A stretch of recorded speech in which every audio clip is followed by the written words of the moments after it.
안녕하세요. 반갑습니다. 2025학년도 대학성능력시험 6월 모의평가 국어 영역 해설 1부를 시작을 하도록 하겠습니다. 여러분 반갑습니다. 저는 김철회입니다. 우리 1교시, 이 모의평가의 1교시를 여러분들 또 잘 치렀을 거라고 생각을 합니다. 2교시, 3교시, 4교시 쭉 연이어서 하루 종일 시험 보느라고 정말 고생 많았고요. 그 긴장된 마음, 이렇게 시험 끝난 이 직후나마 좀 풀고 잠시나마 잘 쉬었다가 우리 다시 또 힘내서 열심히 달려가면 좋겠습니다. 이 6월 모의평가와 관련해서요, 우리 하나 생각해야 되는 거 있는 거 알죠? 그거 바로 뭐냐면 점수 확인해야죠. 하지만 그 점수가 이 6월 모의평가에 있어서 전부가 아니라는 거 잘 알고 있을 거라고 생각을 합니다. 자, 우리에게 보다 더 중요한 것은 이 6월 모의평가를 바탕으로 이것을 계기로 삼아서 이후 학습 전략을 어떻게 잘 세우느냐, 그거 중요하고요. 그리고 이 6월 모의평가를 통해서 나의 약점, 나의 미비한 점들을 또 잘 파악을 해야 되겠고, 그리고 이후의 학습에서 좋은 학습 전략, 학습 도구를 사용해서 그런 나의 부족한 점들을 또 잘 완전하게 채워야 되겠습니다. 자, 그렇게 한다면 우리에겐 정말 밝고 밝은 그런 아침이 올 거예요. 여러분, 하루 종일 이 필적 확인란에 희망을 속삭이는 아침이 밝아오니 이런 말을 이제 적었을 텐데, 그 아침 우리 정말 힘차게 맞이할 수 있을 겁니다. 선생님이 지지난주에 학생들 인솔을 해서 수학여행을 좀 다녀왔습니다. 저 얼굴이 좀 탔죠. 자, 그 학생들이 새벽에 정말 그 5시 갓 넘은 시간에 그 바닷가에 앉아서 저 멀리 동토는 일출을 바라보는데 정말 예쁜 모습이었는데, 그 학생들의 이제 마음속에 어떤 생각들이 떠올랐을까요? 어떤 그 불타오른 해를 보면서 새로운 열정 이런 거 품었을 것 같아요. 여러분도 그런 그 일출, 그 해를 보면서 또 새로운 열정 또 품었을 겁니다. 그 열정 잃지 않고요, 끝까지 한번 가보는 겁니다. 좋습니다. 바로 이제 시작을 하도록 하겠는데, 이 1부에서는요 1번에서 3번 그리고 뒤에 있는 4번에서 7번을 안 하고 1번에서 3번 다음에 그 다음에 몇 번을 하겠냐면 12번에서 17번 세트를 함께 공부를 하도록 하겠습니다. 보통 한 강의에 2세트씩 이제 다루게 되는데, 1번에서 3번과 4번에서 7번 세트를 다루면 조금 빨리 끝날 수 있을 것 같아요. 아무래도 좀 앞쪽이 조금 쉬웠죠. 상대적으로 좀 쉬운 편이었고, 반면에 이제 뒤에 8번부터 11번 세트, 그 다음에 12번에서 17번 세트가 앞에 비해서는 상당히 좀 까다로운 면들이 있었습니다. 그래서 우리 1번에서 3번 한 다음에 좀 이제 여러분이 어려워했을 그런 12번에서 17번 세트를 좀 깊이 있게 잘 들여다보도록 하겠습니다. 자, 먼저 1번에서 3번 자, 시작을 하겠습니다. 자, 여기 지문이 있습니다. 이 지문을 읽기 전에 어떤 문제가 출제됐는지 살짝 살펴보죠. 살짝 살펴보면 윗간의 내용과 일치하지 않는 것이라고 되어 있습니다. 이런 문제는요, 문단별로 관련인 선택지 짚어가지고 하나하나 판단하면서 갈 수 있습니다. 그렇게 풀어보도록 하겠습니다.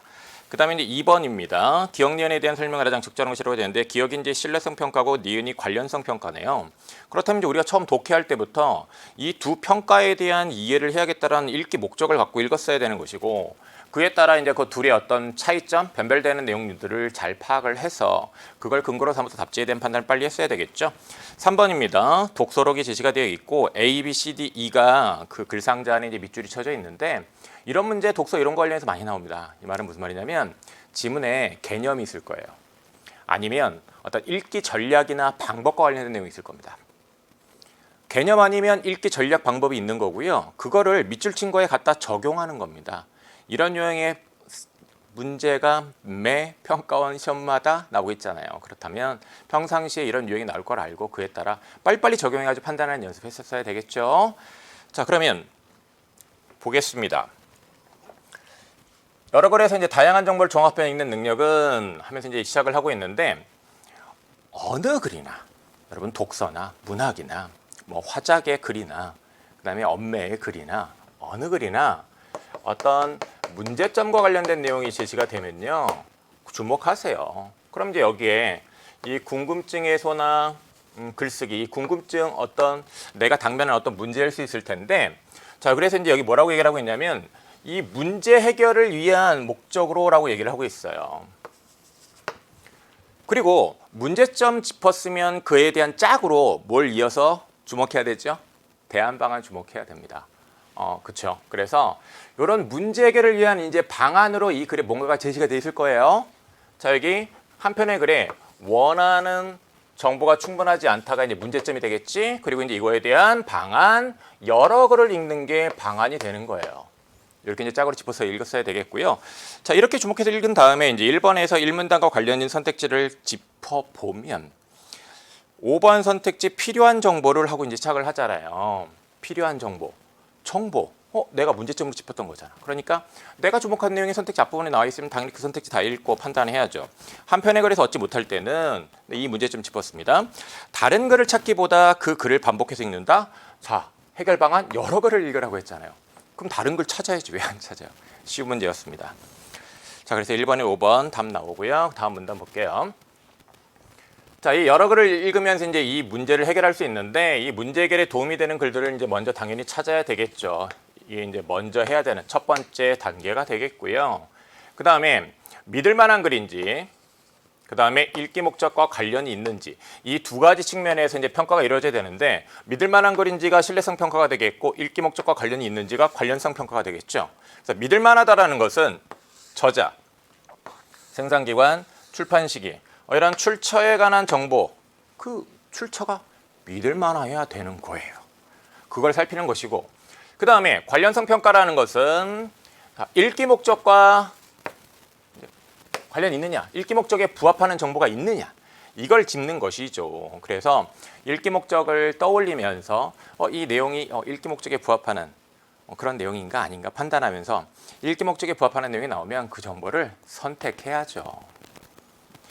자, 이 문단 봤습니다. 이 문단과 관련해 가지고 1번에 1번 글을 선정하는 과정에서 글을 평가하는 거 중요하지 않습니까? 중요합니다. 그죠? 그 다음에 2번 선택지 정보 연결 아직 못 봤고 3번 궁금증 해소는 1문단에서 봤는데 글의 의미를 재구성이라는 말을 아직 못 봤죠. 그 다음에 4번 선택지도 정보 추출은 아직 못 봤습니다. 다음 문단 보죠. 다음 단계입니다. 이제 적절한 글을 선정을 했으면 그 다음은 이제 뭐냐? 그 글을 읽어야죠. 이제 읽는데 읽기 목적에 맞게 읽어야지. 그죠? 읽기 목적에 맞게 읽어야 되는데 이 읽기 목적에 이제 이 맞게 읽는다와 관련해서 여기 뭐가 나와 있냐면 보통 이제 우리가 글을 읽었을 때 그런 의미가 재구성이 되게 되는데 이 재구성과 관련해 가지고 이런 읽기 전략이 활용된대요. 선생님이 얘기했죠.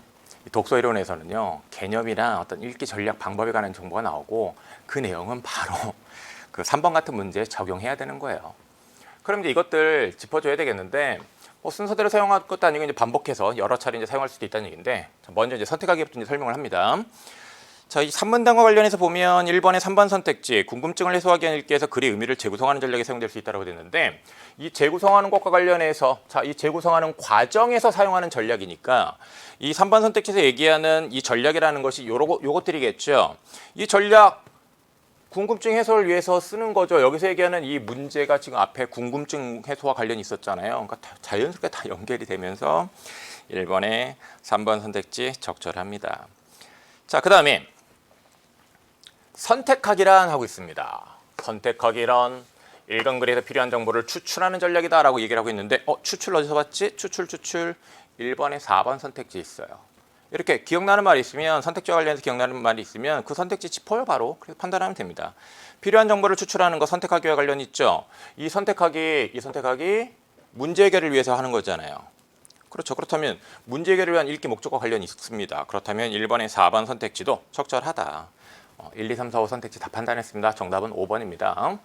자, 그 다음에 연결하기가 이제 무엇인지 이 개념도 짚어야 되겠는데 연결하기라는 것은 정보들을 정교화해가지고 연결하는 것이고 이렇게 정보들을 정교화해서 연결을 하게 되면 글에 직접적으로 이렇게 적혀있지 않은 그런 것들을 머릿속으로 떠올리면서 의미를 심화된 의미로 나아갈 수 있습니다.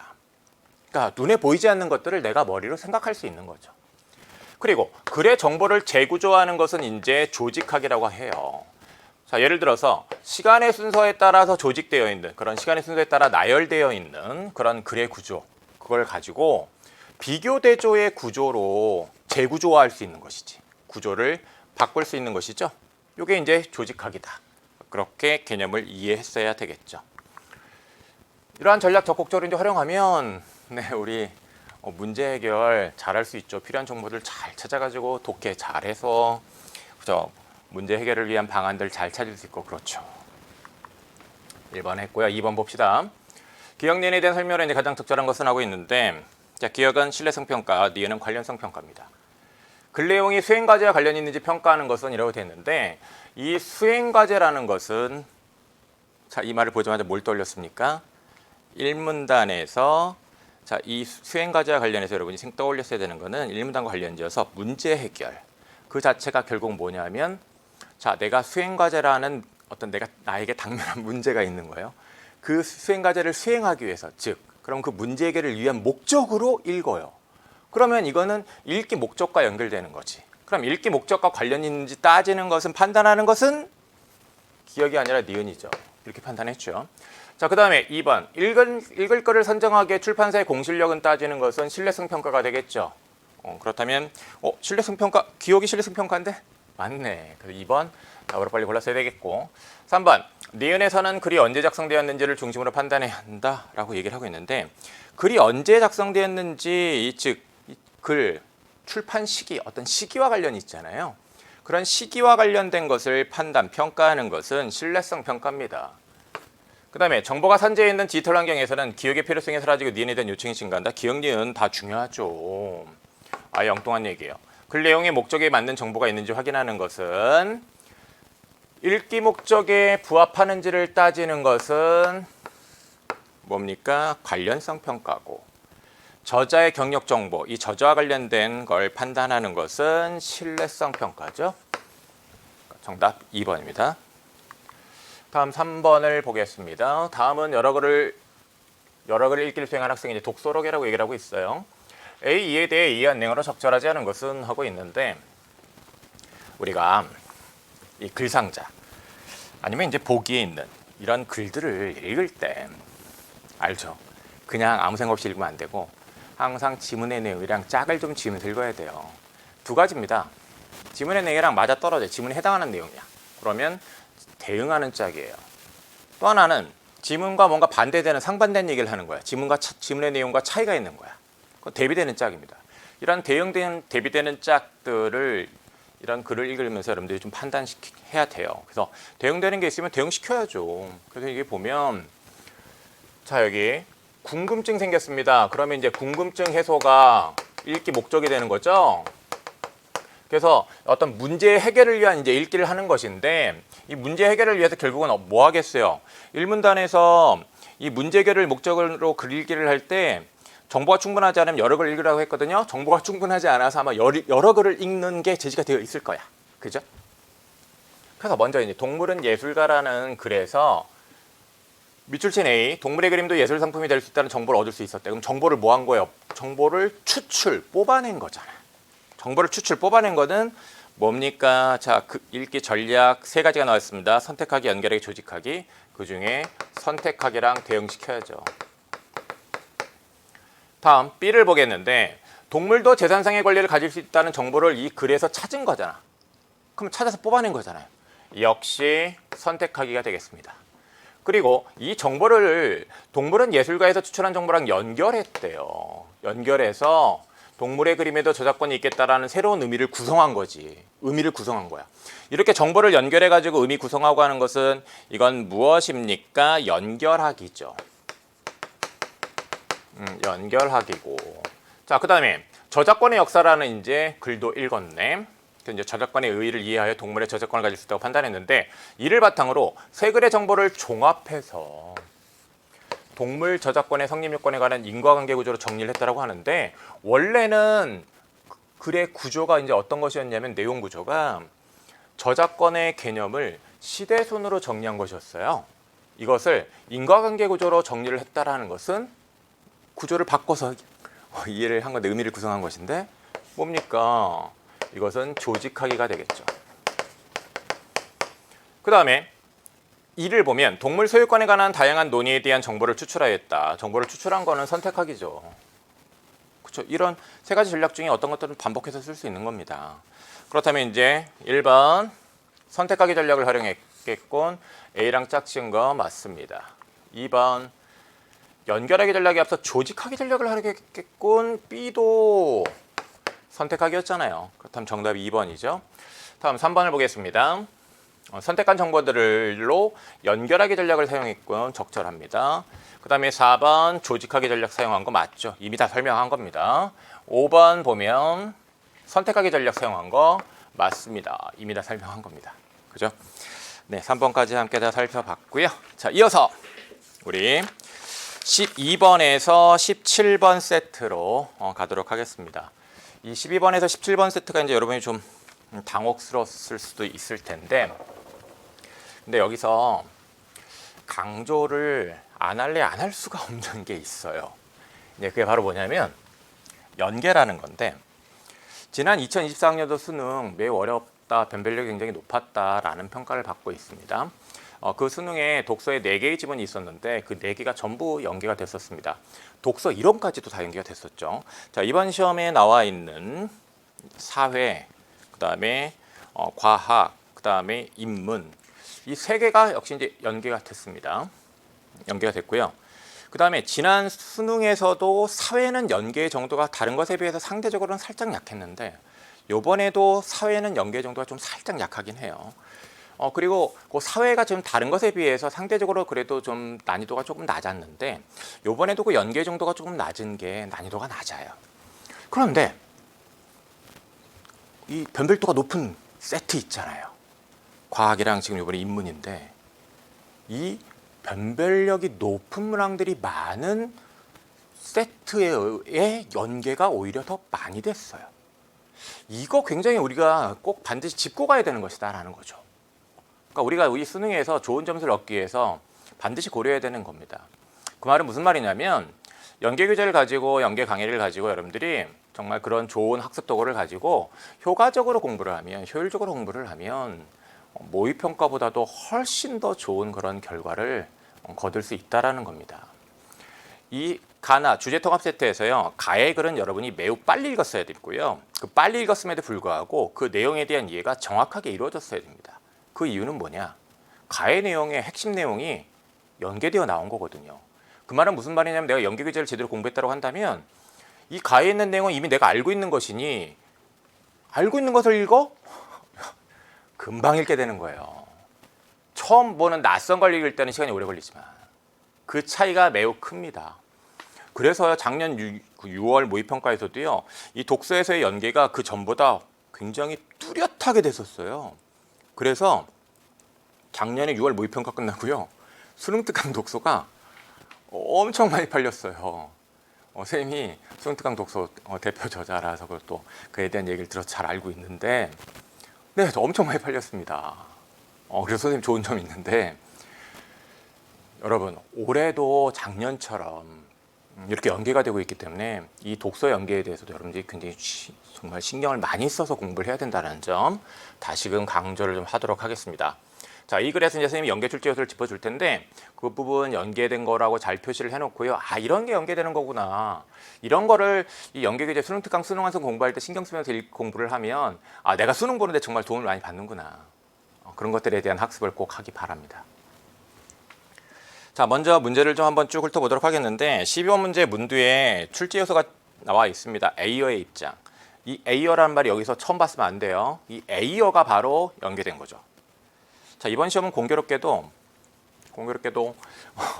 수능특강의 제일 뒤에 있는 3부 실전학습에서만 연계가 됐어요. 네, 거기 실전학습에 이제 선생님이 쓴 세트가 있는데, 그것도 이번에 이제 과학에 연계가 됐는데, 이 선생님이 집필한 그런 내용들이 연계가 되니까 아무래도 좀 굉장히 반가웠겠죠. 근데 또 하나 이제 생각이 든 건 뭐냐면, 앞서 얘기했지만 진짜 우리 연계 교재 공부 진짜 잘해야 되는구나, 다시금 생각할 수 있었어요. 자, 여기 이 A어의 견해 주장 연계가 된 겁니다. 그래서 A어의 핵심 주장에 대해서는 여러분들이 이미 사실은 알고 있었어야 돼요. 근데 그에 대해서 내가 배경 지식이 부족했다고 한다면, 이러면 안 되는구나 생각하고 수능 때는 꼭 그런 연계 교재에 있는 내용들을 배경 지식으로 삼아서 좀 더 잘 읽어야 되겠습니다. 자, 그 다음에 13번 A로부터 추론한 내용입니다. 그 다음에 14번 진술 2, 진술 2, 진술 3이 있네요.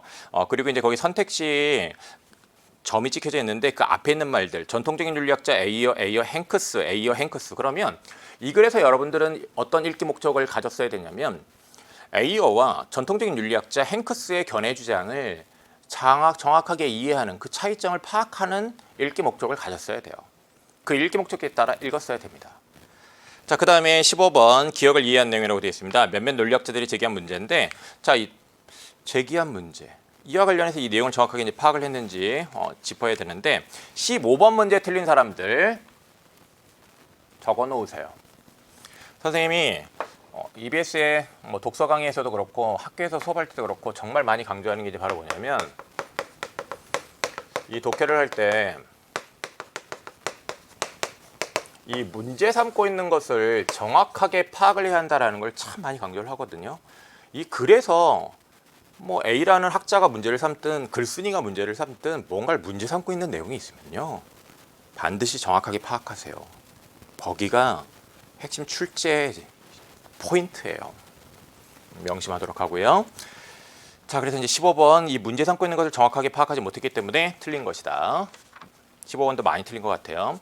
그 다음에 16번 윗글과 보기를 비교해 이해 내용을 적절하지 않은 것이라고 되어 있네요. 보기에 이제 자신은 옳다 이렇게 시작하고 있고 선택지를 보면 도덕 문장, 논증의 타당성 이런 말들이 이제 앞에 선택지 앞에 시작하고 있는데 선택지를 다 읽는 게 아니라 그 앞에 있는 어떤 그런 낯선 용어들이 있으면 그런 것들을 짚고 그와 관련된 정보들을 좀 주목하면서 읽어야 되겠습니다. 자, 그러면 이제 가액을부터 보도록 하겠습니다. 전통적인 윤리학으로 시작하네. 전통적인 윤리학의 입장 파악해야 된다는 것 우리 방금 전에 문제에서 파악했었습니다. 자, 이 전통적인 윤리학 주요 주제 선, 올바름과 같은 도덕 용어. 이 도덕 용어가 개념어잖아요. 그리고 이제 이렇게 예를 들어서 이 개념을 이해하라고 지시를 한 겁니다. 이거에 대한 해명을 바탕으로 무엇이 옳고 그른지를 판정하는 객관적 근거를 찾는 것이 전통적인 윤리학의 주요 주제라고 얘기를 하네요.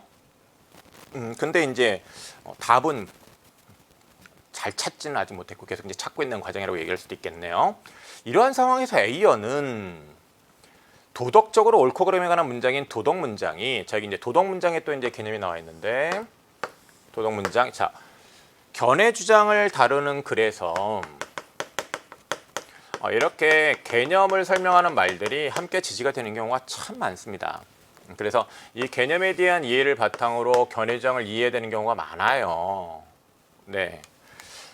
그래서 이런 개념어들을 주목을 하면서 읽어버릇해야 되는데 자, 여기 도덕적으로 옳고 그름에 관한 문장이 도덕 문장이죠.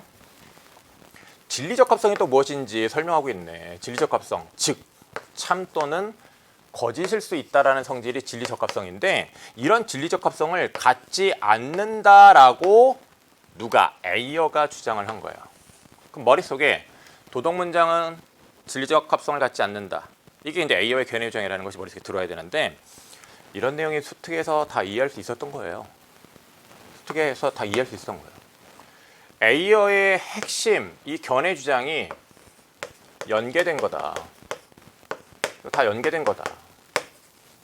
이거 여러분들이 꼭 짚어서 공부를 해야 되겠습니다. 네. 자, 그리고 이제 이 이어지는 문장, 이어지는 내용 또 보도록 하겠는데 에이어는 진리적 합성을 갖는 모든 문장은 그 문장에 사용된 단어의 정의를 통해 검증되는 분석적 문장. 여기 또 이제 개념어가 나온 거예요. 분석적 문장이 뭐냐라는 건데 그 문장에 사용된 단어의 정의를 통해서 이 문장에 기술된 것이 참인지 거짓인지를 판단할 수 있는 게 분석적 문장이에요. 분석적 문장. 그리고 또 하나 이 세트를 통해서 이제 우리가 하나 짚을 건 뭐냐면 분석적 문장이라는 게 이 평가원 시험에 여기 지금 처음 나온 게 아닙니다. 예전에 또 나온 적이 있습니다. 그래서 이 평가원 시험의 독서 같은 경우에도 나왔던 어떤 용어 개념어가 이후에 또 나올 수도 있다. 뭐 경제에서 뭐 대표적으로 환율에 가는 것들은 여러 차례 나왔거든요. 뭐 외부성이라는 것도 2번인가 나왔고 그게 나왔던 게 또 나올 수 있다 이런 거예요. 그 다음에 자 여기 경험적 관찰에 의해 검증되는 것이 문장이 종합적 문장인 거예요. 그러면 분석적 문장과 종합적 문장 자, 분석적 문장은 그 문장에 사용된 단어, 그 단어와 관련해서 그것의 이제 개념, 그 내포되어 있는 것을 따져서 검증하는 것이고, 경험적 관찰을 통해서 이제 검증하는 것은 종합적 문장이라는 거지. 이 분석적 문장, 이 두 가지 측면에서 이 에이어가 도덕 문장은 진리적 합성이 없다라고 주장한 거죠. 도덕 문장은 진리적 합성이 없다. 이거 에이어 핵심 주장 연계된 거라고 했습니다. 다음 또 보지요. 우선 그는 도덕 문장은 분석적이지 않다는 이제 기존의 논의를 수용했다라고 되어 있는데요. 네, 그러니까 도덕 문장은 분석적이지 않다라는 걸 이제 입장을 수용을 했으니까 그러면 검증이 안 되는 거잖아. 분석적이지 않으니까 그 문장 자체로 검증이 안 되는 거잖아. 요 문장에 사용된 단어의 정의를 통해서 도덕 문장은 검증이 안 되는 거잖아. 분석적 문장이 아니니까. 그렇게 생각했어야지. 그런 이해를 여러분들이 추론적 독해를 했어야 됩니다. 선은 A다라는 도덕 문장이 분석적이라면 이라고 되어 있는데, 네, 이 도덕 문장 사례를 줬는데요. 도덕 문장은 도덕적 옳고 그름에 관한 문장입니다. 옳고 그름에 관한 문장, 옳다 그르다. 수러인 이 A가 주어인 선이라는 개념 속에 내포되어 있어야지 이게 참이죠. 이 선이라는 게 이 A라는 게 포함되어 있어야지 이 선에 대해서 A라고 말한 것이 맞는 말이 되지. 그런데 선은 속성이나 내용을 더 이상 분석할 수 없는 단순 개념, 즉 그 자체에서 더 이상 그 안에 포함된 뭔가가 있는지를 생각하기 어려운 거라는 얘기예요. 그렇다면 분석이 안 되는 거잖아. 그렇죠? 해당 문장은 분석적이지 않다. 그러니까 분석적 문장이 아니라는 것은 이 단어와 관련해 가지고 이 도덕 문장이 참인지 판단이 안 된다는 얘기예요. 자, 그다음에 그렇다고 해서 선은 A다라는 도덕 문장이 경험적 관찰로 검증될 수 있는 것도 아니다라는 얘기를 하고 있어요. 그럼 경험적 관찰로 검증될 수 있는 것도 아니다. 왜? 선 그 자체는 우리의 감각으로 검증할 수 없는 것이다. 선이 어떻게 생겼는지 보여요? 선. 자, 우리 선생님 화면 보는데 선하고 써 있나요? 보이나요? 감각으로 경험되는 게 아니에요. 그러니까 경험적 관찰로 검증은 안 되죠. 그러면 종합적 문장도 아니다라는 거지. 그래서 분석적 문장도 아니고 종합적 문장도 아니고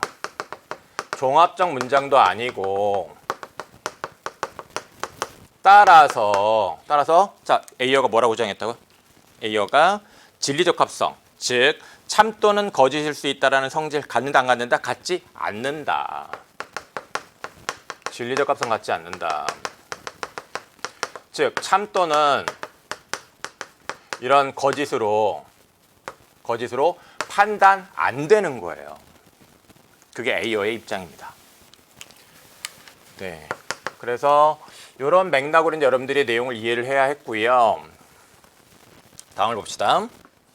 자, 지금 선생님이 여러분이 읽으면서 어떤 정보에 주목해서 해야 되는지 좀 짚어주고 있고, 내용에 대한 그런 이해를 돕는 설명도 해주고 있는데, 여러분들이 실질적으로 이제 공부를 해야 되는 점은 뭐냐면, 선생님이 이제 설명을 들으면서 그렇지 자 하면서 그냥 고개만 끄덕이고 구경하고 있는 게 아니라, 여러분이 선생님이 지금 설명하는 것처럼 빨리빨리 머릿속으로 생각을 해서 이 글의 내용을 이해하는 독해를 했었어야 돼요.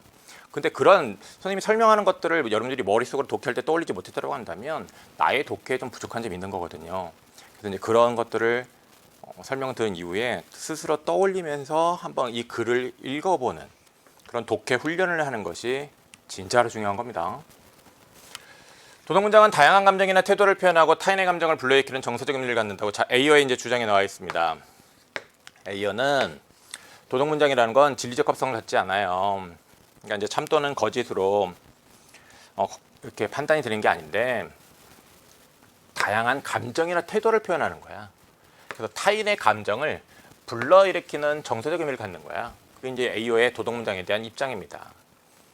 근데 사람들이 도덕 문장이 진리적 합성을 갖는다라고, 어떤 참 또는 거짓으로 판단이 된다라고 이제 오해하는 것은 도덕 용어의 두 가지 용법을 구분하지 못해서라고 주장했다고 되어 있잖아요. 그러면 지금 A어가 문제 삼는 게 있네. 문제 삼는 거 정확하게 파악하라고 했죠. A어가 문제 삼고 있는 거 이와 관련해 가지고, 자, 사람들이 도덕 용어의 두 가지 용법을 구분하지 못해서 도덕 문장이 진리적 합성을 갖는다라고 잘못 생각하고 있어 라고 문제 삼고 있지. 그죠? 이 부분을 주목했어야 되는 거예요. 그에 따르면 도덕 용어는 감정을 표현하는 표현적 용법. 자, 두 가지 용법 중에 하나 나왔어요. 그러면 이제 이 두 가지 용법 중에 하나 주목해주고 표현적 용법, 감정을 표현하는 거예요. 그 다음에 세계에 관한 어떤 사실을 기술하는 기술적 용법이 있는 거지. 이 두 가지 용법을 구별해야 되는데 구별하지 못한다는 얘기잖아요. 그걸 문제 삼고 있는 거잖아요. 도덕질은 나쁘다. 이거 연계 규제에 있는 사례 그대로 갖다 썼네. 연계된 겁니다. 도덕질은 나쁘다. 이게 이제 사실을 기술하는 문장이라고 한다면 이건 이제 기술적 용법으로 쓰인 거지. 이 문장은 도덕적으로 옳고 그름에 관한 것이 아니다. 그러니까 사실을 기술한 거니까. 사실 그 자체를 기술한 것이니까. 옳고 그름은 어떤 판단하는 거란 말이야. 그러면 사실 그 자체를 기술한 것이니까 옳고 그름에 관한 것이 아니지. 그리고 사실이니까 사실은 경험적으로 검증이 가능한 거죠. 하지만 도덕 문장은 아니야. 왜? 도덕적으로 옳고 그름에 가는 것이 아니니까. 뭐 이렇게 연결되는 거죠. 당연히 연결해서 이해했어야 됩니다. 감정을 표현한 문장이라고 한다면, 자, 감정 표현하는 건 뭐라고? 표현적 용법. 그러면 감정 표현하는 건 표현적 용법이에요. 표현적 용법. 이거는 도덕 문장인데 A어는 감정을 표현하는 게 도덕 문장이라고 봤잖아요. 어떤 사실을 기술한 게 근데 또 아니지. 감정을 표현한 거니까. 감정을 표현한 거니까. 그래서 도덕질은 나쁘다와 같은 도덕 문장을 진술하는 것은 감정을 담은 어조로, 감정을 표현한 것이니까 감정을 담은 어조로 네가 도둑질을 하다니 나쁜 짓을 했어 라고 얘기하는, 네가 도둑질을 하다니 이런 감정이 담긴 거라고 말하는 거랑 똑같다는 얘기예요. 이 말과 도둑질은 나쁘다라는 말이 같은 의미를 나타낸다는 거예요. A의 입장에서는. 이 내용을 이해를 했어야 되겠습니다. 그의 주장대로라면 도덕 문장은 감정을 표현하는 도덕 주체로부터 독립적으로 무언가를 기술할 수 없다. 근데 객관적으로 기술하기 어렵다는 얘기야. 왜냐? 도덕 문장은 감정을 표현하는 거니까. 감정이라는 건 주관적인 거잖아. 주관적인 거. 그래서 이 말이요, 이 A의 주장 관련해서 이 말은요, 연계 규제에서 주관적이다라는 그 말에 주목해가지고 A의 입장 이해한 사람이라고 한다면 쉽게 이해가 되는 거예요. 이것도 연계의 효과예요. 윤리학자들이 기본 가정을 부정하는 급진적 주장이지만, 새로운 사고를 열어준 그런 의도 있다라고 하고 있습니다. 자, 이 12번을 여러분들이 요 가와 관련해서 이제 바로 풀었어도 되고요. 읽으면서 풀었어도 되고 그런데 지금 이 가의 지문을 좀 연기와 관련해서 설명하는 데 일단 초점을 맞춰서 지문을 살펴봤습니다. 12번 나까지 좀 읽은 다음에 보도록 할게요. 그 다음에 이제 나를 봅시다. 논리학에서 제기된 의문이 윤리학의 특정 견해에 대한 비판이 되기도 한다라고 얘기를 하고 있는데, 저 윤리학의 특정 견해 왠지 A어의 견해일 것 같지 않습니까? 그렇다면 논리학에서 제기된 의문과 관련해서 뭔가 A어의 입장 문제 삼을 것 같지 않아요? 그렇죠. 그 내용을 여러분들이 이제 정확하게 이해를 했어야 됩니다. 자, 다음 논이 이제 이를 보여준다라고 되어 있는데, P면 Q이다, P다, 따라서 Q다.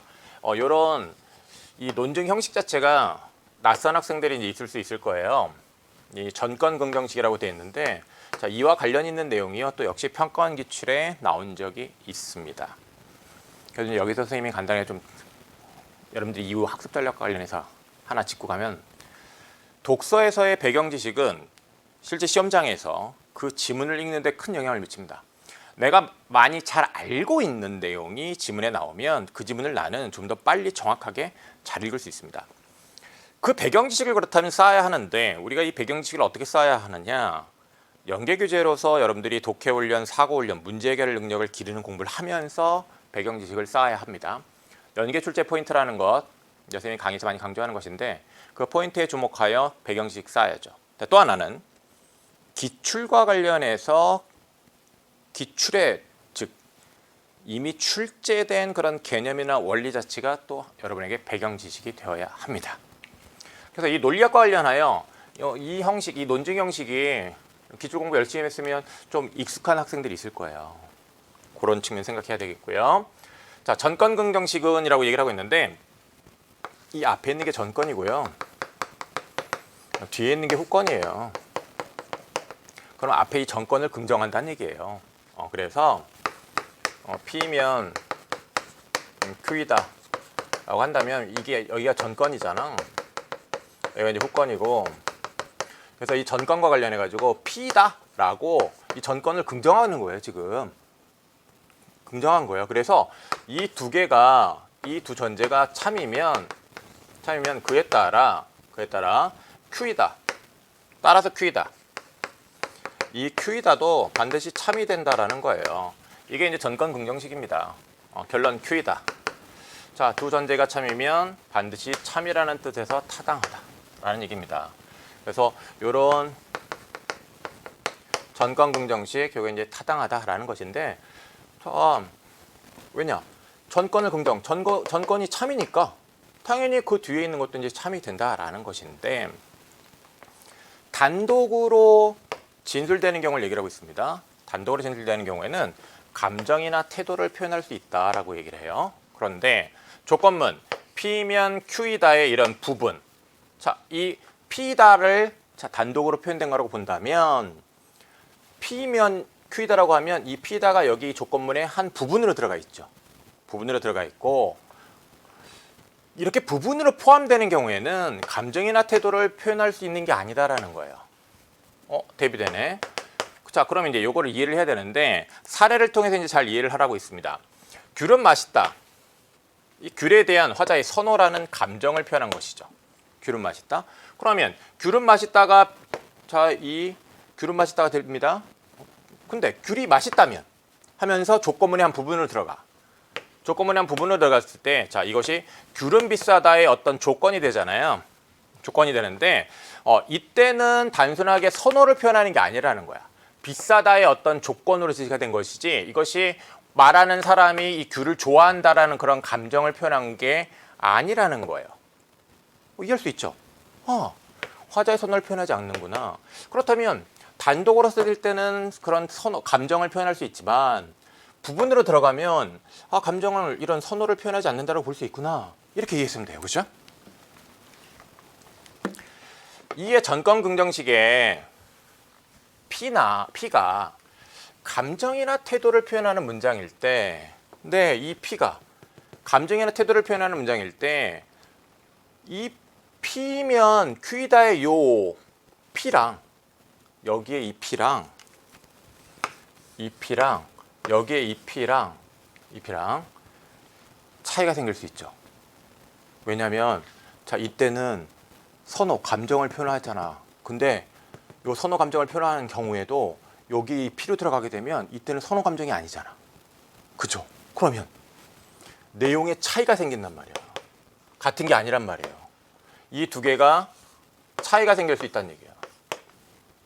그럼 이 차이가 생기게 되면, 자, 이 두 개가 일치함을 전제로 삼아서 요것이 다 참이다라는, 요거 두 개 이제 일치해서 이것이 참이다라는 걸 전제로 삼아서 Q이다가 참이다라고 이렇게 결론을 이끌어내는 이 논증에 문제가 생기지 않겠습니까?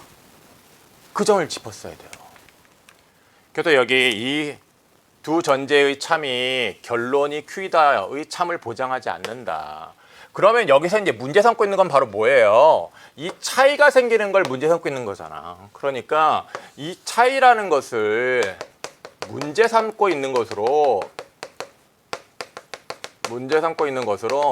독해를 할 때 이걸 중요하게 여겼어야죠.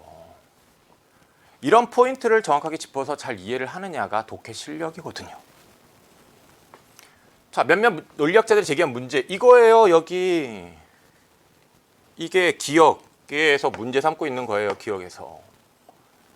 그러면 15번 문제 안 틀렸을 텐데. 전건 긍정식은 표절은 나쁘다면 표절을 덮는 것은 나쁘다. 자, 여기 표절은 나쁘다. 이게 이제 P가 되겠지. 표절을 덮는 것은 나쁘다가 Q가 되겠지. 그러면 자, 표절은 나쁘다는 P다죠. P이다. 따라서 표절을 덮는 것은 나쁘다. 이거는 Q이다가 되겠지. Q이다.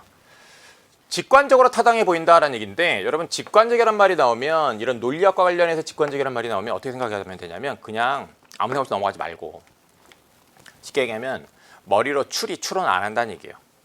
머리로 어떤 추론 안 하고 그냥 바로 판단하는 거야. 그냥 추론 없이. 그래서 딱 추리 추론 없이 보면 타당해 보이는데, 하지만 자, 여기 이 표절은 나쁘다가 감정을 표현했다고 한다면, 즉 이 P다가 감정을 표현했다고 한다면, 여기 표절은 나쁘다, 요게 감정을 표현했다고 한다면, 근데 이게 부분으로 들어가게 되면 감정 표현한 게 아닌 게 돼버려. 그러면 차이가 생기죠. 일치하지 않는단 말이에요. 일치하지 않으면 이렇게 결론을 내기가 어려운 거예요. 그러니까 이 논증은 차이가 있으니까 이렇게 결론이 참이라 딱 안 나와. 그러니까 이 논증 형식에 문제가 생겨버려요.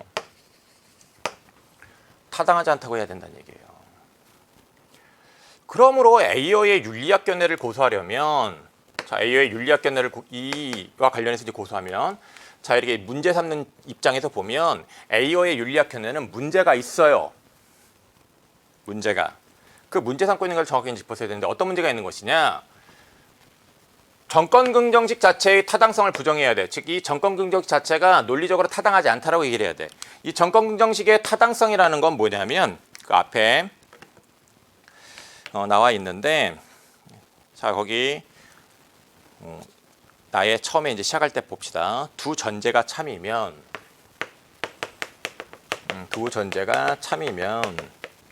결론 Q이다는 반드시 참이다. 이 결론 Q이다. 이게 참이다.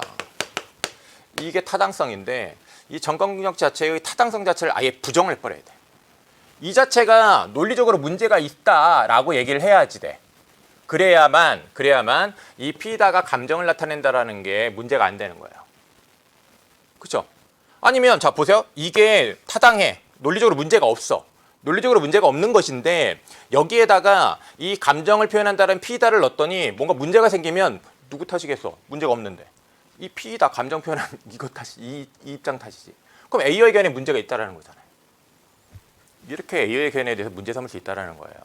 아니면 정권 긍정식은 도덕 문장을 포함할 수 없다라고 해야지 되는 거예요.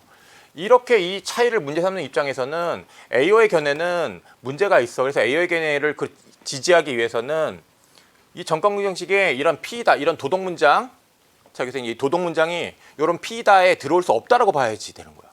여기 도덕 문장이 들어온다라고 보면 문제가 생겨버리니까. 자, 그래서 여기 요 A의 견해와 관련해서 무엇을 문제 삼을 수 있는지를 정확하게 이제 이해를 했어야 합니다. 자, 다음 또 보도록 하겠습니다. 자, 묻게는 이제 A 부분인데요. 이제 여기 이제 2문단인데, 요 A와 관련해서 또 추론 문제도 나오고 있기 때문에 또 여기 있는 정보들도 잘 짚어서 이제 이해를 해야 할 텐데, 봅시다. 표절은 나쁘다라는 문장은 표절이라는 대상에 나쁨이라는 속성을 부여하는 내용을 가진다라는 얘기를 하고 있는데, 자, 이 행크스가 지금 A어의 견해와 관련해서 이제 문제가 되는 것, 그 문제가 되는 것 관련해서 이제 뭐 이런저런 그것이 이제 쟁점에 대해서 이제 논의가 있었는데, 그와 관련해서 이제 행크스가 이런 논의를 전개를 한 거죠. 그래서 여기에 이 묻게는 A는 행크스의 이제 이론일 텐데, 표절은 나쁘다, 이거는 이제 도덕 문장이잖아요. 옳다 그르다라는 판단을 하는 도덕 문장인데, 요 문장은 표절이라는 이런 대상에 대해서 나쁨이라는 속성을 부여하는 내용을 갖는다라는 거예요.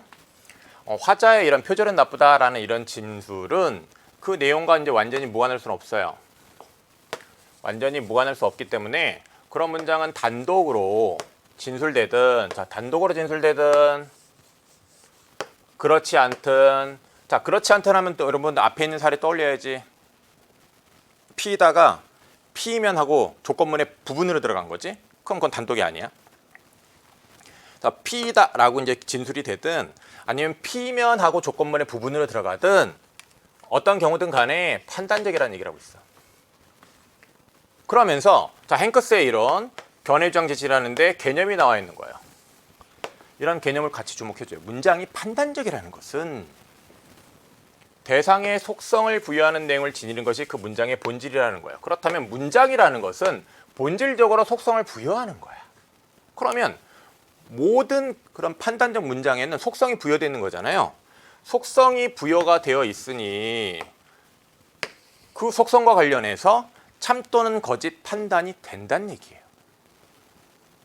그럼 조건문에 포함된 문장, 이게 단독으로 이제 진술이 안 된, 여기서 얘기하는 그렇지 않든에 대응하는 내용이죠. 조건문에 포함된 문장도 판단적인 거예요. 이런 판단적이라는 측면에서, 자 그러면 조건문에 포함된 문장도 판단적이라는 측면에서 단독으로 진술된 것도 속성이 제시가 되어 있으니까 역시 판단적이야. 그렇기 때문에 자 여기 중요한 말, 내용의 차이가 없다. 내용의 차이가 없다. 자 그러면 자 이 차이와 관련해서 자 기억 몇몇 논리학자들이 제기한 문제. 자 이와 관련해서는 여기 이제 차이가 문제가 됐었습니다. 근데 행크스는 자 여기서 이제 이 부분을 주목했어야 되는 거예요. 그래서 문단 간에 대비되는 짝을 꼭 짚어야 돼요. 행크스는 조건문에 포함되어 있든 조건문에 포함되어 있든, 자 이렇게 조건문에 포함되어 있는 겁니다. 위의 경우 아니면 단독으로 기술되어 있든 간에 단독으로 진술되어 있든 간에 차이가 없다. 여긴 차이가 있다. 내용의 차이가 없다. 그러니까 전과공정식은 그냥 타당한 것이고 실제로 더 타당한 것이고 문제 없다는 얘기예요. 일치하니까. 차이가 없으니까 일치하니까 문제가 없다는 얘기야. 근데 차이가 있으면 문제가 있는 것인데. 그렇다면 P면 Q에 대해 포함된 P다가 단독으로 진술된 경우와 다른 점은 무엇인가? 라는 얘기를 하는데, 가령 귤은 맛있다는, 자 귤은 맛있다. 자 이거 어떤 선호를 표현한 것을 볼 수 있을 텐데 이게 이제 P다잖아요. 그다음에 귤은 맛있다라고 하면 이게 이제 P면하고 들어간 거란 말이야.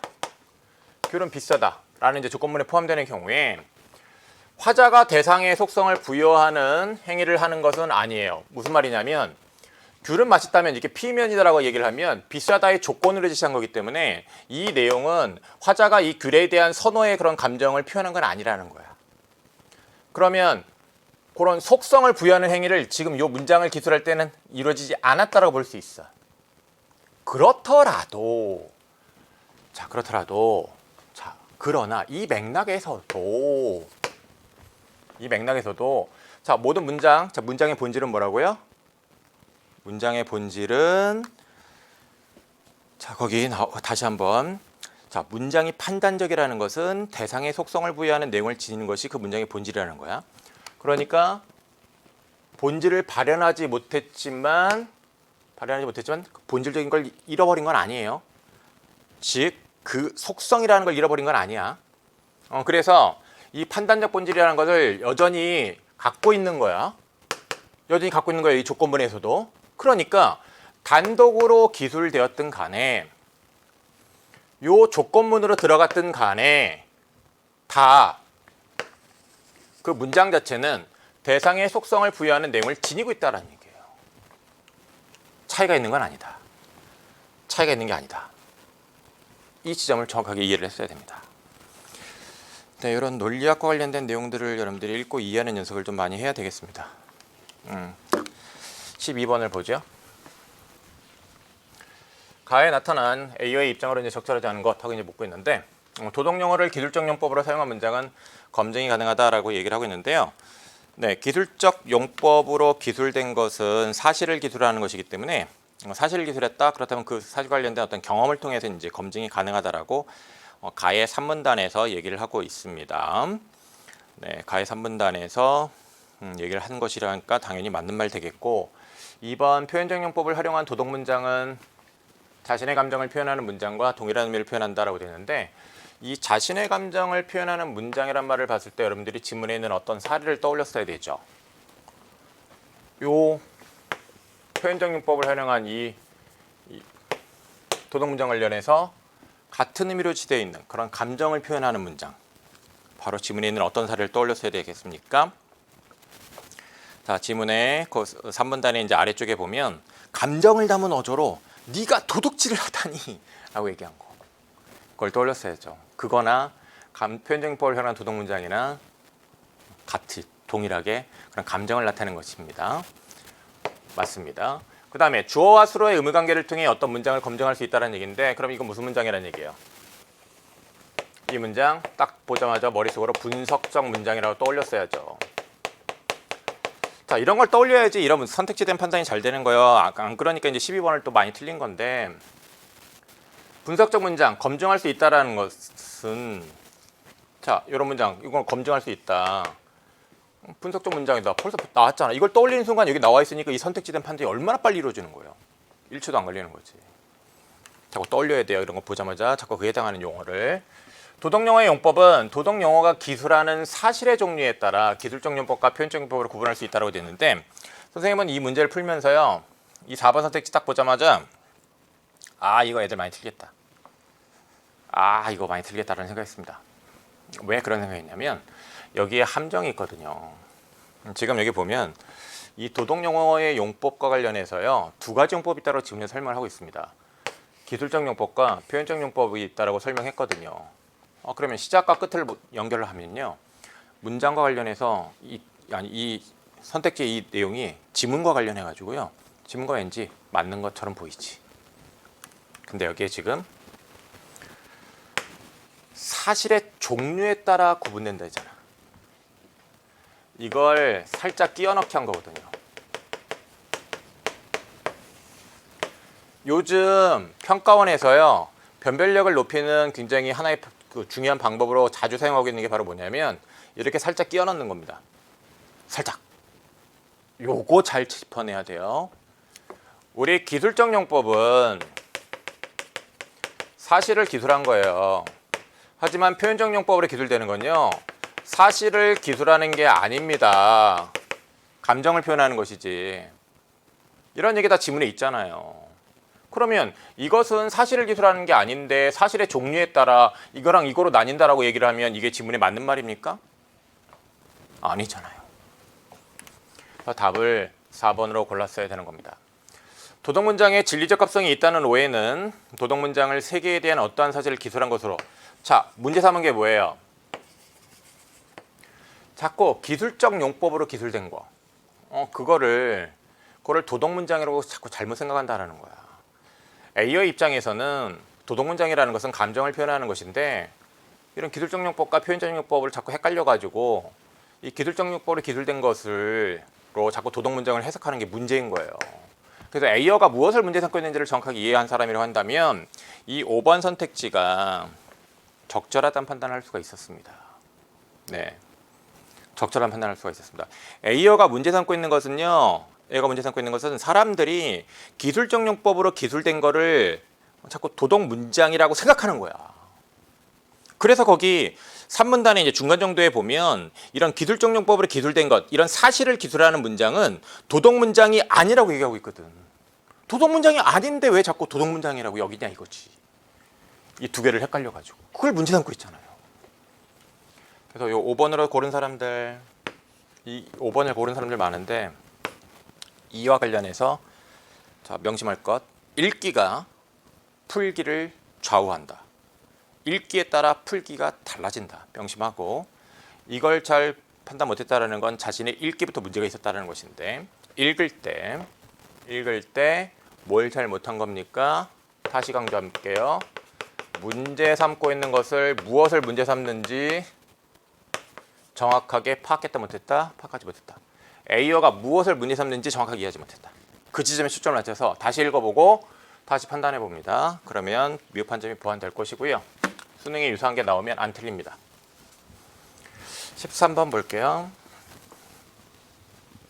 A로부터 추론한 내용으로 가장 적절한 것은 이라고 얘기를 하고 있는데, 귤은 맛있다면 귤은 비싸다에 포함된 이 귤은 맛있다, 판단적이지 않다라고 얘기를 하고 있는데, A는 행크스의 이론입니다. 행크스의 이론인데 이 조건문에 포함된 P면 이것도 판단적이라고 했습니다. 판단적이라고 했어요. 그 판단적 본질을 잃지 않는다고 했단 말이야. 그런데 판단적이지 않다라고 하면 안 되지. 이어서 2번 보죠. 표절은 나쁘다는 단독으로 진술되었을 때만 참터는 거짓일 수 있다고 되는데, 여기 만 주목했어요. 만. 자, 여기 A는 행크스의 이제 이론이고 이 A 부분에서는 뭐라고 얘기를 하고 있냐면 단독으로 진술된 경우든 조건문에 포함된 경우든 두 경우 다 판단적 본질을 잃지 않는다고 했습니다. 그 문장 자체는 대상의 속성을 부여하는 내용을 지닌다고 했습니다. 그럼 대상의 속성을 부여한다라는 것, 판단적 본질을 잃지 않는다라는 것. 그럼 판단적 본질, 참 또는 거짓으로 판단된다는 얘기예요. 그러면 단독으로 진술되었을 때만 그런 게 아니잖아. 조건문의 한 부분으로 진술되었을 때도 참 또는 거짓일 수 있죠. 그렇죠? 그러니까 적절하지 않아. 그 다음에 3번이 사실은 2번이랑 크게 다른 말이 아니야. 귤은 맛있다는 조건문의 일부로 진술될 때는 조건문으로 진술될 때도 그렇게 진술될 때에도 대상의 속성을 부여하는 내용을 지니죠. 그렇기 때문에 판단이 가능해요. 그렇죠? 사실 2번, 3번 같은 맥락의 내용이죠. 4번, 화자는 귤이 맛있음의 속성을 가진다는 내용과 완전히 무관한 채로 귤은 맛있다를 진술할 수 있다고 얘기를 했는데, 자, 우리 거기에 A 묶여 있는 데를 이제 보면 세 번째 줄, 화자의 문장 진술은 그 내용과 완전히 무관할 수는 없기 때문에, 근데 여기는 완전히 무관한 채로라고 얘기를 하고 있네. 틀렸습니다. 그죠? 네. 여기 이 13번에서 요 3번 선택지를 답으로 고른 학생들도 좀 꽤 있을 것 같은데 이거 유의하도록 하고요. 5번을 볼게요. 표절은 나쁘다는 화자가 표절에 나쁨을 부여하지 않는 맥락에서도 선생님이 독서 강의할 때 EBS에서도 그렇고 학교에서도 그렇고 학생들한테 자꾸 이제 시키는 게 이제 뭐냐면 특히 뭐 학교에서 이제 선생님이랑 교실에서 이제 수업을 하면 꼭 자꾸 바꿔보라고 시켜요. 자꾸. 자, 표절에 나쁨을 부여하지 않는 맥락. 자, 이거를 지문에 있는 다른 말로 자꾸 바꿔보라고 시킨다고. 요 나쁨이란 걸 두 글자로 바꾸면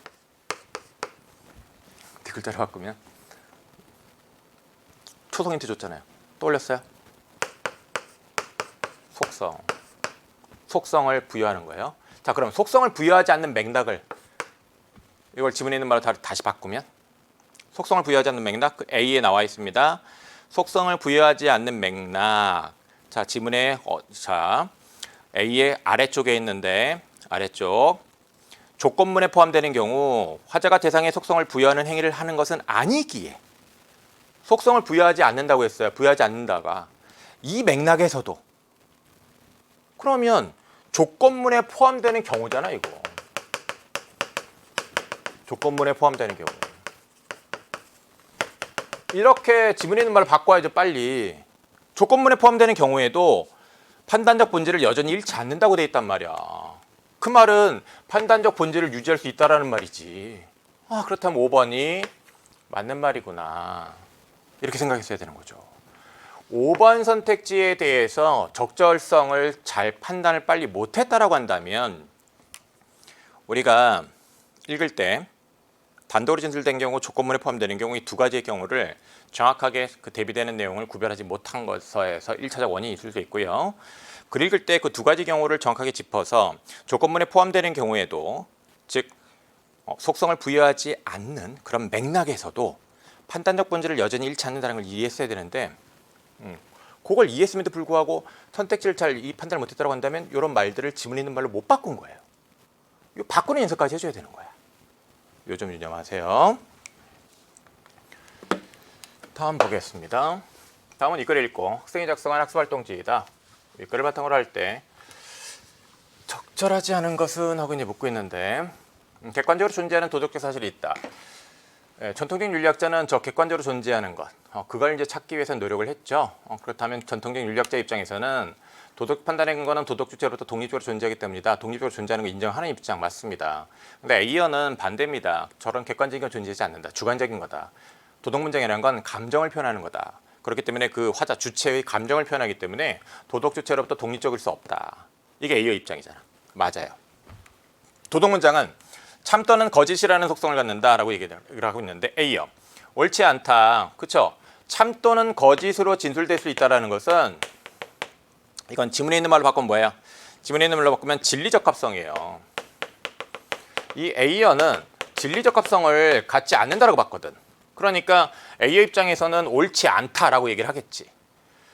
그리고 이 진리적 합성을 갖지 않는다는 것 관련해서 A는 뭘 가지고 이제 논리적으로 입증을 했냐면 도덕 문장은 분석적 문장이 아니다, 종합적 문장이 아니다 가지고 입증했단 말이야. 그렇다면 이 3번 선택지도 맞는 말 되는 거지. 그 다음에 행크스의 입장에서는 행크스는 그 도덕 문장 단독으로 기술되든 간에 그것이 조건문의 한 부분으로 들어가든 간에 판단적 본질을 잃지 않는다고 했습니다. 그럼 판단적 본질을 잃지 않는다는 얘기는 거짓 또는 참 또는 거짓으로 언제나 판단이 된다는 얘기예요. 그렇다면 참 또는 거짓이 정해지는데 뭐와 관련해서 판단이 이루어집니까? 그 속성. 그러니까 속성에 비추어 참 또는 거짓이 정해진다는 거 이렇게 말하는 것도 당연히 적절하죠. 요건 이제 선택지는 아니었지만 글의 내용을 다시금 새겨보는 입장에서 설명해 봤습니다. 자, 그 다음에 4번을 보면 전권 긍정식의 두 전제에 공통으로 포함된 도덕 문장은 내용이 다르다라고 되어 있는데 내용이 다릅니다. 차이가 있습니다. 자, 이 P이다가 어떤 감정을 표현한 것이라고 본다고 한다면 여기서는 요 Q이다의 어떤 조건이기 때문에 감정을 표현한 게 아닌 게 돼버려요.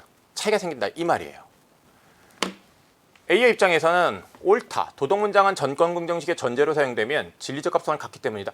A의 입장은 진리적 합성을 갖지 않는다는 입장이었잖아요. 그렇다면 그 입장을 바탕으로 해서 이런 말 딱 보자마자 그냥 틀렸구나. 식의 답 골랐을 거예요. 그래서 이 세트에서 그나마 14번이 조금 쉬웠습니다. 행커스 옳지 않다. 단독으로 진술된 문장은 조건문의 일부로 사용될 때랑 그렇죠. 단독으로 사용될 때랑 조건문에 포함될 때랑 조건문의 일부로 사용될 때랑 내용의 차이가 없다고 했단 말이야. 차이가 없기 때문이다. 맞는 말이죠. 네. 15번으로 가도록 하겠습니다. 윗글을 바탕으로 기억을 이해한 내용으로 적절하지 않은 것은 이라고 얘기를 하고 있는데 기억이 몇몇 논리학자들이 제기한 문제였습니다. 이 문제를 틀린 사람들은요. 지문 읽을 때부터 이 기억, 몇몇 논리학자들이 제기한 문제가 무엇인지를 정확하게 파악 못한 거예요. 기억에서 문제 삼는 건 여기 이 내용이 다를 수 있다. 차이가 있다라는 거예요. 차이가 있을 수 있다. 이걸 문제 삼고 있는 거예요. A어의 윤리학 견해가 옳다면 전권 긍정식이 직관적으로 타당해 보이게 된다는 점에서 기억은 A에 대한 비판이 된다라고 되는데 몇몇 논리학자들이 제기한 문제는 이것과 이것이 차이가 있어서 문제가 생긴다라는 거예요. 그러면 보세요.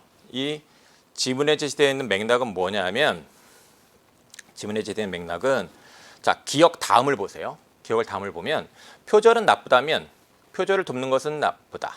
자, 표절이 나쁘다면 P이면 표절을 돕는 것은 나쁘다.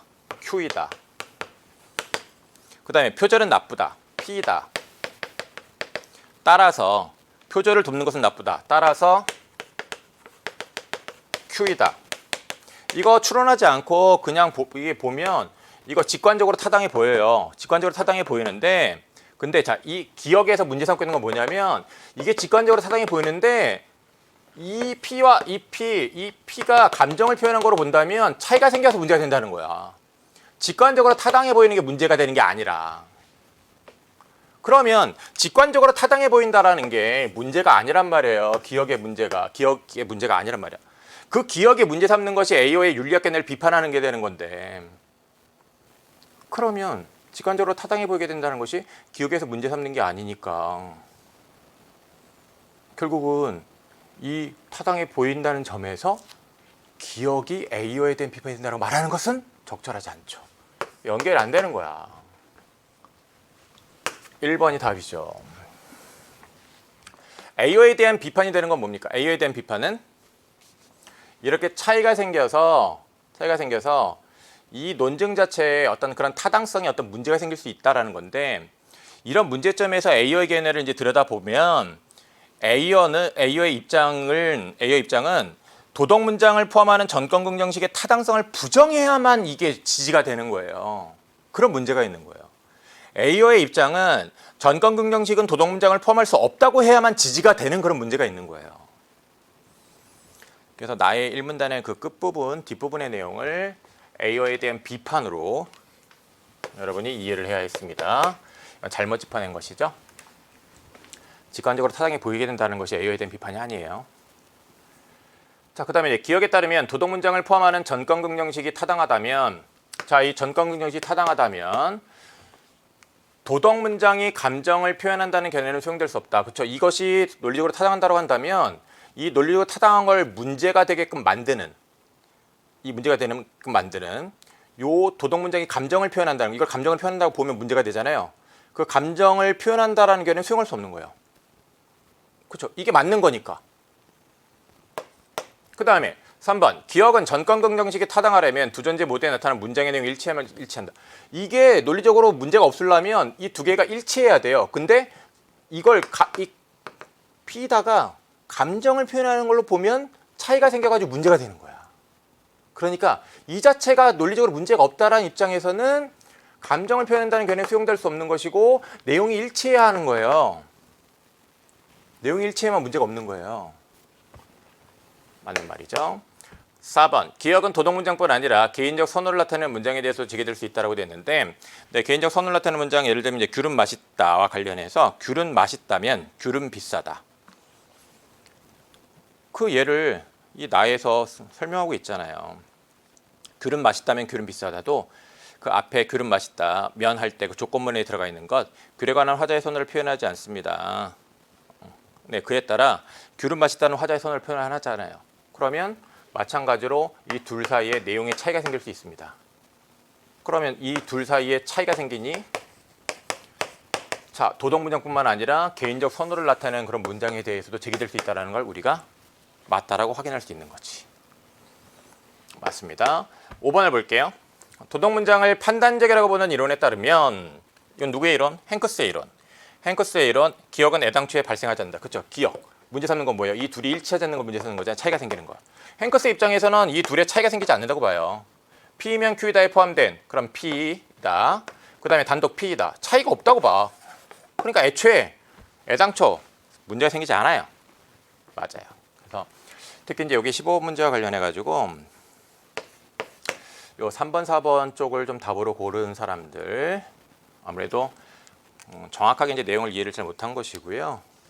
즉 이 기억과 관련해 가지고 무엇을 문제 삼는지를 정확하게 잘 파악하지 못한 거예요. 그래서 읽기부터 다시 점검하고 A어에 대해서 무엇을 문제 삼고 있는지를 이제 이 글에서 얘기를 하고 있는지 그 나의 1문단의 자꾸 뒷부분에서 A어에 대해서 이제 문제 삼고 있는 내용이 나와 있다는 걸 확인해서 1번까지 다시 한번 정확하게 판단해 보기 바랍니다. 자, 16번 보도록 하겠습니다. 이 글과 보기를 비교하여 이해한 내용으로 적절하지 않은 것은 하고 이제 묻고 있는데 자, 이 문제를 틀린 사람들은요. 이 보기를 읽을 때요. 지문행이랑 딱딱딱 대응시키지 못한 겁니다. 자, 이 문제 정답률이 매우 낮을 거로 지금 예상이 되는데 이 문제를 해결하는 것과 관련해서 꼭 지문의 내용이랑 좀 관련 짓는 그런 사고 훈련을 하세요. 자, 여기 옳다,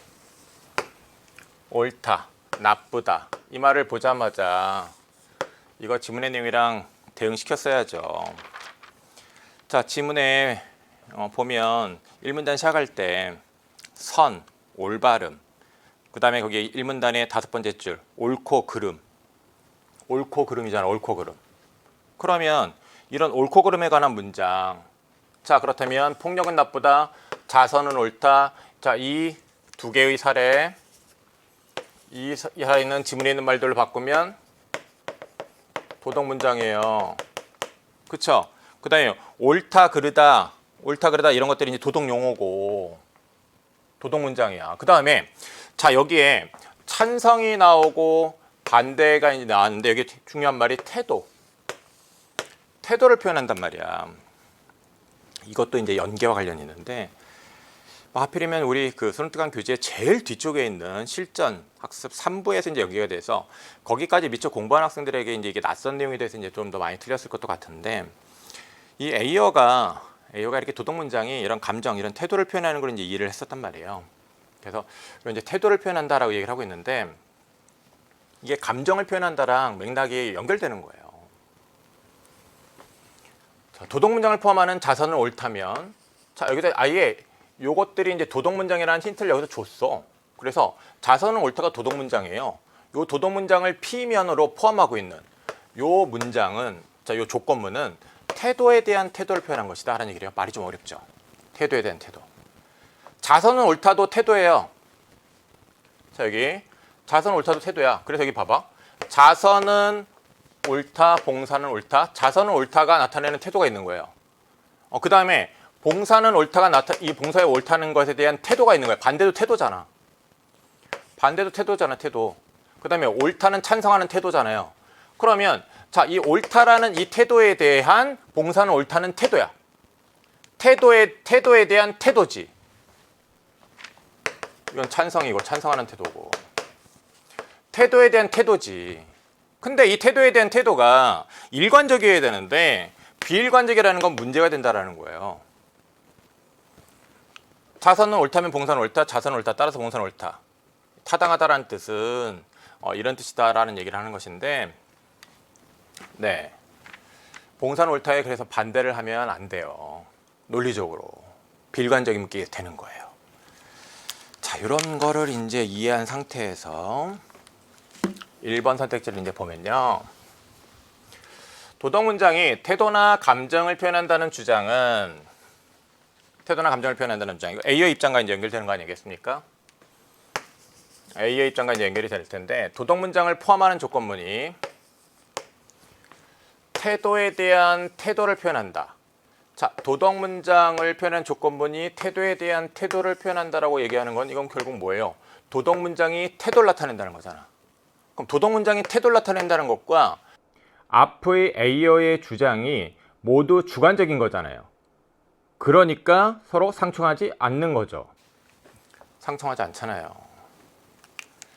태도에 대한 태도도 결국은 도덕 문장이 태도를 나타낸다는 얘기예요. 그리고 보기를 보면 태도에 대한 태도, 자, 이것들을 주관적 태도라고 얘기를 하면서요, 참 거짓이 없다라고 얘기를 했단 말이에요. 참 거짓이 없다라는 건 우리 지문에 있는 말로 바꾸면 뭐죠? 진리 적합성이 없는 거예요. 그러면 이 태도에 대한 태도, 즉 주관적 태도들도 진리 적합성이 없고 A어도 도덕 문장은 진리 적합성이 없다고 주장했단 말이에요. 그러니까 둘은 서로 상충하지 않는 거죠. 도덕 문장이 태도를 나타낸다는 그런 내용인데 그걸 도덕 문장이 태도나 감정을 표현한다는 것과 상충한다고 얘기하면 틀렸죠. 답을 1번으로 골랐어야 되는 겁니다. 그 다음에 2번. 논증의 타당성이 전제와 결론의 참에 의해 규정된다는 주장은, 네, 두 전제가 참이면 결론이 반드시 참이다 라고 전권 긍정식과 관련하여 지문의 내용이 나와 있는데, 지금 이 보기의 내용은 논증에 나타난 태도 사이의 관계에 의해서 이것이 타당한지 타당하지 않은지를 따지고 있습니다. 무슨 말이냐, 여기 비일관적이다라는 걸 문제 삼고 있어요. 지금 이 비일관적이다라는 것은 자, 여기 자선은 옳다가 나타내는 태도, 찬성의 태도를 나타내면서 왜 봉사는 옳다에 대해서 반대의 태도를 나타내느냐, 이 태도와 태도 간의 관계잖아. 이 관계를 가지고 비일관적이다라는 걸 문제 삼고 있는 거거든요. 그렇죠? 그러면 태도 사이의 관계에 의해서 이렇게 규정하는 것과 그 다음에 전권 긍정식으로 두 전제가 참이면 결론도 반드시 참이다라고 얘기하는 것은 서로 다른 얘기지. 서로 부딪히는 얘기인 거지. 맞는 말입니다.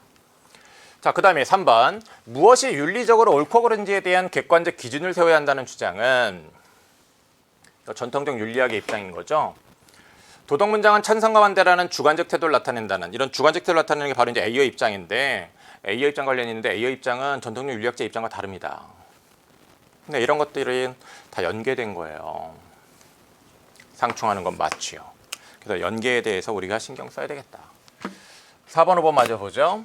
귤은 맛있다가 귤에 대한 화자의 선호를 표현한다는 주장은, 화자의 선호도 이제 감정이죠. 자선은 옳다가 자선에 대한 화자의 찬성을 표현한다는 보기의 주장과 상충하지 않는군이라고 얘기를 하는데, 네, 이런 감정을 표현한다라는 것과 태도를 표현한다라는 것, 요 찬성, 요 태도잖아요. 태도를 표현한다라는 것은 어떤 서로 간에 이제 그런 주관적인 것이라는 측면에서 서로 연결되는 지점이 있습니다. 그렇다면 상충하지 않는 건 맞는 말이죠.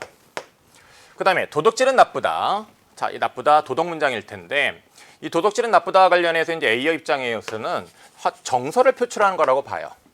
그렇기 때문에 진리적 합성이 없다라고 이제 주장을 하는데, 폭력에 대한 화자의 태도를 표현하는 문장이 참 거짓일 수 없다는 보기의 주장. 자, 폭력에 대한 화자의 태도를 표현하는 것이 참 거짓일 수 없다라는 얘기는, 자, 이것은 진리적 합성이 뭐예요? 진리적 합성을 갖지 않는다는 얘기잖아. 그럼 진리적 합성을 갖지 않는다, 진리적 합성이 없다. 서로 연결되네, 상충하지 않는 건 맞네. 이렇게 판단했어야 되는 거죠. 네. 자, 그래서 여기 16번, 4번, 5번 또 이제 잘못 고른 학생들이 꽤 있는 것 같은데 4번, 5번에 대해서 설명한 것들 유념해서 또 다시 스스로 또 생각해 보기 바랍니다. 그 다음에 17번 A와 바꿔쓰기 가장 적절한 것인데 A 얘는 근거를 찾는 건데 막 여기저기 막 구석구석 뒤지고 다닌다는 그런 수색이랑은 어울리지 않죠. 모색한다 정도가 비슷한 것 같아요. 그 다음에 이제 B 내놓는 거 답을 제시하는 거 맞죠? 그러니까 2번이 답이 되겠고, 그 다음에 C를 보면 펼쳤다는데 주장을 전개한 거겠죠. 그 다음에 D를 보면 불러일으키는 것인데 타인의 감정을 어떤 불러일으키다 이것이 이제 발산하는 건 아니죠. 발산하는 건 막 밖으로 드러내는 건데. 그 다음에 이 공개하는 건데 새로운 석을 열어줬다는 건데 공개한 건 아니죠. 막 그 새로운 석을 열어 보인 게 아니죠. 네, 엉뚱한 얘기입니다. 그래서 17번의 정답은 2번입니다. 자, 이 시간 여기까지 하도록 하겠습니다. 다음 2부에서는요. 4번에서 11번까지 함께 공부를 해보도록 하겠습니다. 우리 해설 강의를 통해서요. 여러분의 그런 미흡한 점들 잘 보완해 나갑시다. 2부에서 다시 꼭 봐요. 안녕.